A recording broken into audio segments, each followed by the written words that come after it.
সাংবাদিক ভাইরা আছেন, আপনি প্লিজ ভাইয়া বলে রাখলেন দিঘি, এই দেখুন ভিডিও সহ, এই দেখুন ভিডিও সহ। দেশের প্রথম সারি ইউটিউবার তৌহিদ আফ্রিদির সঙ্গে ঢাকাই সিনেমার তরুণ প্রজন্মের চিত্রনায়িকা প্রার্থনা ফারদিন দিঘির প্রেমের গুঞ্জন বেশ পুরনো। তাদের সম্পর্ক নিয়ে নানা মুখরোচক খবর উঠেছে অনেক, কিন্তু তারা সবসময় নিজেদের সম্পর্ককে বন্ধু সম্বোধন করেছেন।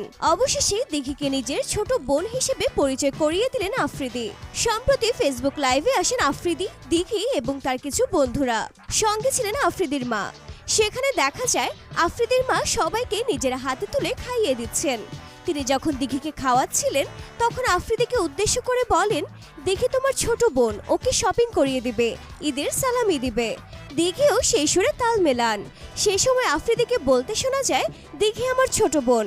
আফ্রিদির মাও দিঘিকে ছোট মেয়ে বলে সম্বোধন করে। পরে দিঘির দিকে পা বাড়িয়ে দিয়ে সালাম করতে বলে আফ্রিদি। দিঘিও তাকে সালাম করতে উদ্যত হয়।